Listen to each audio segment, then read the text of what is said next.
Mesdames, Messieurs, bonjour et bienvenue. Nous sommes toujours dans cette couverture exclusive de l'ODJ Media, ici au Digital Now 2027. Nous avons l'honneur de recevoir professeur Bouchiri. Professeur, merci d'avoir accepté de nous parler ce matin. Nous venons d'assister à votre panel ici dans la salle de conférence du Salon. Vous êtes attaqué surtout à l'angle d'attaque du management, de l'organisation de l'entreprise avec l'IA. Vous parlez désormais d'organisations hybrides dans lesquelles l'humain est forcé de travailler côte à côte avec l'agent de l'intelligence artificielle. Vous avez parlé d'un nombre de changements qui arriveront dans le futur proche. Alors déjà, vous tirez derrière vous une expérience en tant que professeur, mais également en tant que praticien. Vous êtes consultant dans l'organisation et le management des entreprises. Une première question qui me vient à l'esprit, c'est, disons, sur les 10 dernières années, depuis un petit peu l'émancipation du digital au Maroc, disons 2015, jusqu'à aujourd'hui, comment est-ce que vous notez cette évolution? Comment est-ce que l'écosystème marocain embrasse cette transformation, cette évolution avec plus de présence de l'intelligence artificielle et d'autres formes de digitalisation? Je vous remercie de m'accueillir et c'est un plaisir. Alors, vous me posez une question sur... en fait, vous me demandez une appréciation de où nous en sommes au Maroc. Un état des lieux. Un état des lieux du digital au Maroc. Alors, bon, c'est l'histoire. La réponse, c'est le verre à moitié plein ou à moitié vide. Ah, ça dépend de votre vision philosophique. Voilà. Alors, il est à moitié plein parce que nous avons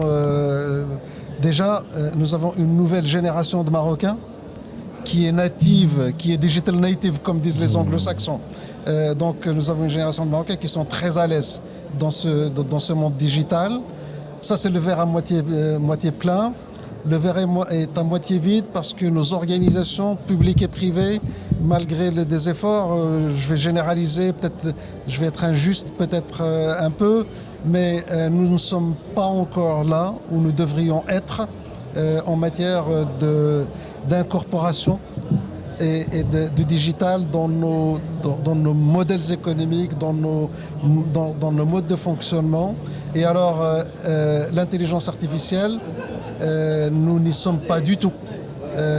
Il nous manque aujourd'hui au Maroc, terriblement, il nous manque un projet national, une stratégie nationale en intelligence artificielle. Ça tarde. Je sais que c'est un sujet sur lequel nos dirigeants, nos responsables travaillent, mais nous tardons beaucoup à nous doter d'un projet national ambitieux en matière d'intelligence artificielle et le temps passe très vite. En effet, c'est ce qui nous permettra peut-être même de rattraper très rapidement l'écart qu'on a avec certaines autres puissances. Pour revenir aux côtés de cette innovation, de cette nouveauté qui est, comme vous avez mentionné lors de votre panel, très rapide. C'est des mises à jour qui se font semaine par semaine, même pas mois par mois. Ouais. À ce stade, vous avez déclaré que dans quelques années, il n'existera plus de problématiques mathématiques. Tout sera résolu. Il n'y aura pratiquement... l'IA pourra faire beaucoup plus de choses. Donc ça remet la question justement sur notre modèle économique actuel. Est-ce que l'humain trouvera sa place? Est-ce qu'on aura toujours des jobs à faire? Ou est-ce qu'on ira vers une semaine, par exemple, de 3 jours? Comment vous envisagez cette transformation qui va devoir se faire? Oui, alors ça c'est vraiment la question, la question le fondamentale. Fond de la question. Oui. Le fond de la question. Et votre question me fait penser à une citation de Norbert Wiener, qui est le père fondateur de la cybernétique. Et Wiener a écrit dans les années 50, dans le livre The Human Use of Human Beings, l'usage humain des êtres humains, ou quelque chose comme ça. Et il a écrit, je paraphrase la citation, il a dit « Pensez ce que vous voulez de la machine. La machine est faite pour faire un travail d'esclave, le travail répétitif, le travail d'esclave. » Les tâches ingrates. Voilà, les tâches ingrates.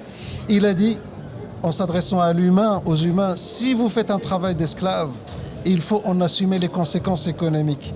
Et nous y sommes aujourd'hui. C'était prophétique. Cette formule de Norbert Wiener, elle était prophétique. Nous arrivons aujourd'hui à un moment où nous allons devoir nous trouver qu'est-ce qui est intrinsèquement humain, et que la machine ne peut pas faire. Et nous n'avons pas encore la question. La réponse, pardon. Nous avons la question, nous n'avons pas encore la réponse, mais il va falloir qu'on se dise, mais pourquoi à quoi est-ce que l'humain est bon et là où est-ce qu'on a besoin de l'humain.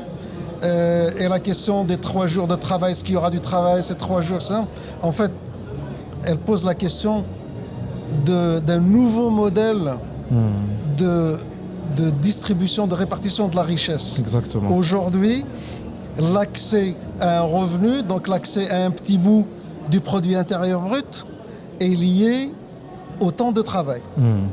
C'est le modèle qui est issu de la révolution industrielle. Je passe sur toute l'histoire qu'il a fallu pour en arriver là. Si demain, le travail n'est plus indispensable, parce qu'il n'y en a plus, le travail classique qu'on connaît, il n'y en a plus pour tout le monde, il faudra trouver d'autres façons de distribuer la richesse. Figurez-vous que Elon Musk, qu'on ne peut pas accuser d'affinité socialiste ou communiste, Lui, il n'est pas marxiste, c'est sûr. a dit, il faut peut-être quand même qu'on se pose la question du revenu universel, ce concept de revenu universel qui est un peu européen, ce concept, plutôt porté par des personnalités et des acteurs politiques de gauche. C'est un thème traditionnellement de gauche. Tout à fait. L'entendre dans la bouche d'Elon Musk me fait penser qu'il y a effectivement quelque chose à travailler à ce niveau-là.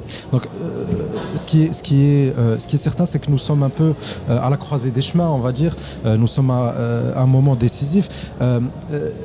Si on rate ce croisée des chemins, il y aura forcément plus de richesse, puisque les moyens de créer cette richesse ont évolué. Mais est-ce que c'est possible qu'on assiste encore une fois au scénario, par exemple, quand vous avez cité de la révolution industrielle, nous avons vu que la majorité des bénéfices sont allés dans les poches des industriels eux-mêmes et non pas dans les poches des ouvriers.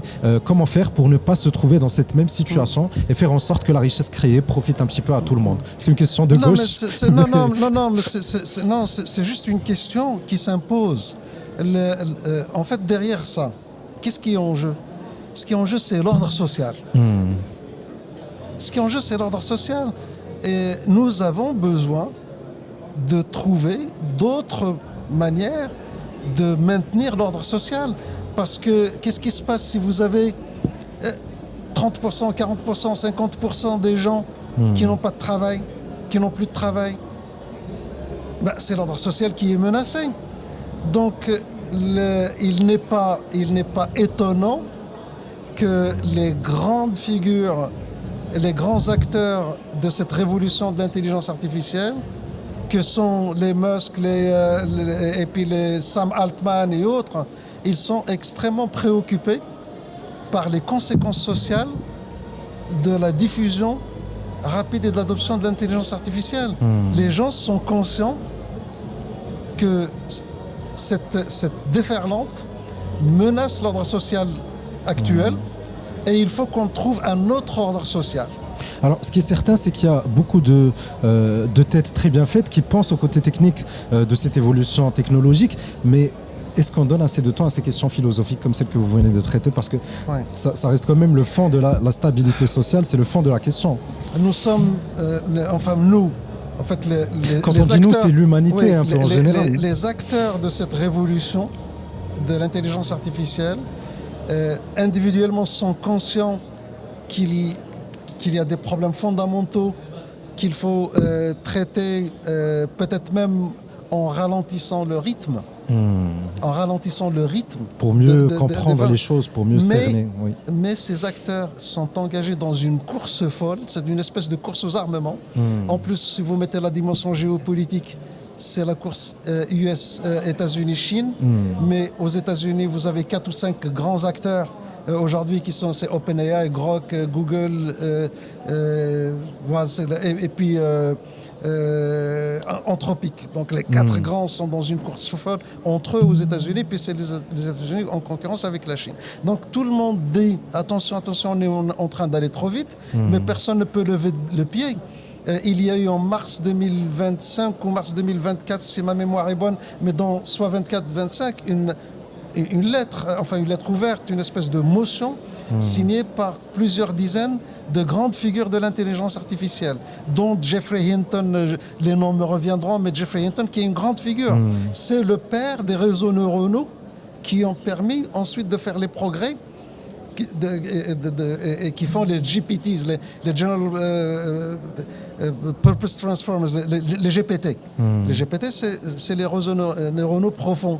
Et c'est Geoffrey Hinton qui est un des pionniers de cette approche-là. Quand Geoffrey Hinton dit attention, c'est en train d'aller trop vite, il faut ralentir, mais leur appel n'a pas du tout été entendu. Mais tout le monde comprend l'appel, mais personne ne peut lever le pied parce que c'est une course. C'est déjà engagé. Et celui qui lève le pied, il perd du terrain vis-à-vis de ses concurrents.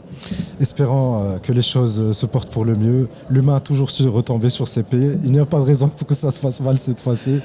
Mesdames, Messieurs, merci d'avoir regardé cet épisode jusqu'à sa fin et restez branchés pour plus. Merci à vous, professeur. Merci beaucoup. Merci.